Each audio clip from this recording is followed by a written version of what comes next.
Halo teman-teman pendengar setiap podcast Pikiran Terbuka. Senang banget bisa ketemu lagi dengan kalian di episode kali ini. Bersama saya Indrianto. Dan saya Andi Putri. Hari ini kita akan membahas topik yang sangat menarik, yakni peta kekuatan politik nasional. Pembahasan ini penting banget loh, terutama untuk memahami bagaimana dinamika kekuatan politik di Indonesia berubah dari masa ke masa. Betul banget Putri.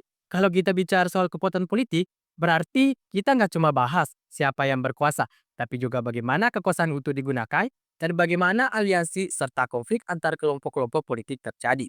Dan untuk itu, kami nggak sendirian. Kami punya tiga narasumber keren yang siap berbagi pandangan mereka tentang topik ini. Ada Kak Nasria, Kak Robi, dan Kak Yuda. Selamat datang semuanya! Halo, terima kasih sudah mengundang kami. Alright, ini bakal jadi obrolan seru banget.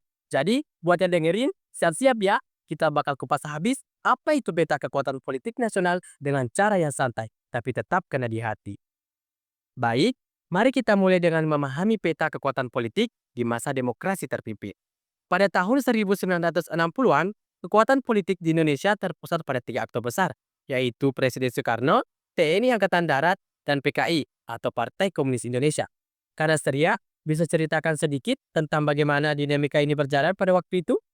Baik, untuk mengetahui bagaimana dinamika berjalan pada waktu itu, kita kembali lagi pada masa tersebut, yang dimana di masa demokrasi terpimpin, Presiden Soekarno berusaha mengambil kendali penuh atas kekuasaan politik dengan mengandalkan konsep Nasakom atau nasionalisme, agama, dan komunisme. Ini adalah upaya Soekarno untuk menyatukan kekuatan TNI Angkatan Darat dan PKI, serta sekelompok Islam, dalam satu pemerintahan. Namun, meskipun terlihat solid, kenyataannya ketika kekuatan ini sering bersaing dan kadang-kadang bertentangan dalam menentukan arah kebijakan. Namun, tahun 1960 sampai 1965, kekuatan politik pada waktu itu terpusat di tangan Presiden Soekarno. Presiden Soekarno memegang seluruh kekuasaan negara dengan TNI Angkatan Darat dan PKI di sampingnya. Wah, menarik sekali. Jadi, ada semacam tarik-menarik kekuasaan ya. Kalau begitu, Kak Robi, bagaimana PKI bisa menjadi kekuatan besar pada masa itu?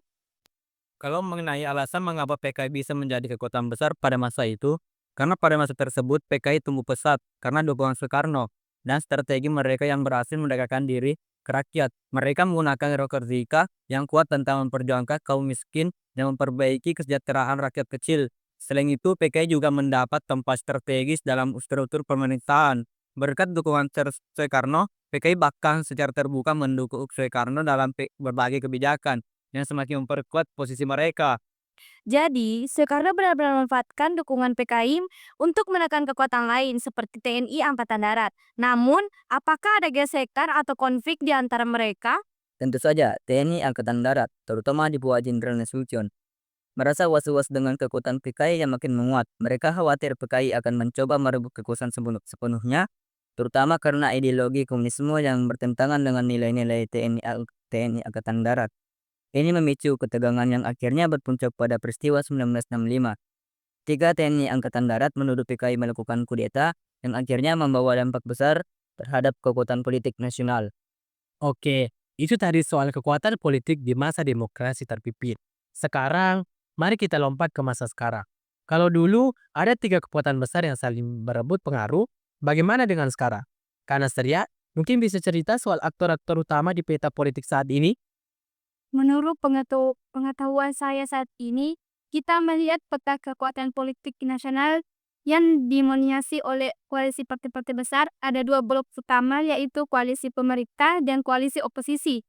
Selain itu, peran individu seperti presiden, tokoh partai besar, dan juga figur-figur populer seperti gubernur atau kepala daerah juga berpengaruh besar. Koalisi ini penting karena menentukan dukungan di parlemen dan juga kestabilan politik nasional. Jadi, sekarang kekuatan politik lebih terpusat pada partai-partai besar dan tokoh individu. Kalau begitu, Kak Robi, apakah ada perbedaan signifikan dalam dinamika persaingan kekuasaan dibandingkan dengan masa demokrasi terpimpin? Kalau tentang hal tersebut memang betul Putri. Salah satu perbedaan adalah kita tidak lagi melihat konflik ideologis yang sangat tajam seperti pada masa demokrasi terpimpin. Sekarang konflik lebih banyak soal kepentingan pragmatis seperti soal alokasi anggaran, kebijakan ekonomi, atau posisi-posisi penting dalam pemerintahan. Ideologi tetap ada tapi tidak lagi menjadi faktor dominan. Menarik. Jadi, sekarang lebih banyak soal negosiasi dan kompromi ya. Kak Yuda, bagaimana menurut Anda pengaruh tren global terhadap peta kekuatan politik di Indonesia saat ini? Kalau menurut saya, pengaruh global sangat kuat, terutama dengan semakin terhubungnya dunia lewat teknologi dan informasi. Misalnya, isu-isu seperti perubahan iklim, transparansi, dan hak asasi manusia ikut mengaruhi preferensi pemilih dan tekanan kepada partai untuk memperhatikan isu-isu ini. Media sosial juga memainkan peran besar, di mana setiap isu cepat menyebar dan bisa mempengaruhi persepsi publik secara luas. Oke, menarik sekali ya. Kalau kita bicara soal tantangan ke depan, menurut Kak Nasria, apa tantangan terbesar yang akan dihadapi oleh kekuasaan politik Indonesia? Menurut saya ya, salah satu tantangan terbesar adalah menjaga stabilitas di tengah masyarakat yang semakin beragam secara politik. Pemilih muda yang akan cenderung memiliki beberapa isu, kalau lagi setelah loyalitas partai, ini berarti partai-partai harus bisa beradaptasi dengan aspirasi baru dan terbuka terhadap perubahan. Selain itu, menjaga keseimbangan antara kekuatan-kekuatan besar dan suara rakyat akan tetap menjadi tantangan. Wah, menarik sekali. Tapi saya ingin mendengar pendapat dari Kak Robi. Kak Robi, bagaimana dengan Anda? Apa tantangan yang mungkin akan mempengaruhi dinamika kekuatan politik di Indonesia? Saya pikir tantangan lainnya adalah isu korupsi dan transparansi. Semakin banyaknya pengawasan publik membuat partai-partai harus lebih berhati-hati dalam bertindak. Tapi di sisi lain, godaan untuk menyalahgunakan kekuasaan tetap tinggi, terutama dalam sistem yang masih memungkinkan celah untuk praktik-praktik koruptif. Kak Yuda, sebagai penutup, menurut Anda, ke arah mana peta kekuatan politik Indonesia akan berkembang di masa depan? Kalau mengenai hal tersebut, saya optimis bahwa dengan semakin banyaknya pemilih muda dan terbukanya akses informasi, politik Indonesia akan berkembang ke arah yang lebih demokratis dan transparan. Partai-partai harus bisa merespon isu-isu seperti lingkungan, pendidikan, dan ekonomi yang menjadi fokus generasi muda. Saya kira kita akan melihat partai-partai yang lebih responsif dan adaptif. Wah, menarik sekali pembahasan kita hari ini. Kita jadi paham bagaimana peta kekuatan politik Indonesia sudah sangat berubah dari masa ke masa dengan tantangan dan dinamika yang terus berkembang. Dan buat kalian yang dengerin, jangan lupa untuk terus belajar dan mengikuti perkembangan politik. Karena seperti kata orang bijak, kalau kita nggak peduli politik, politik akan tetap peduli sama kita.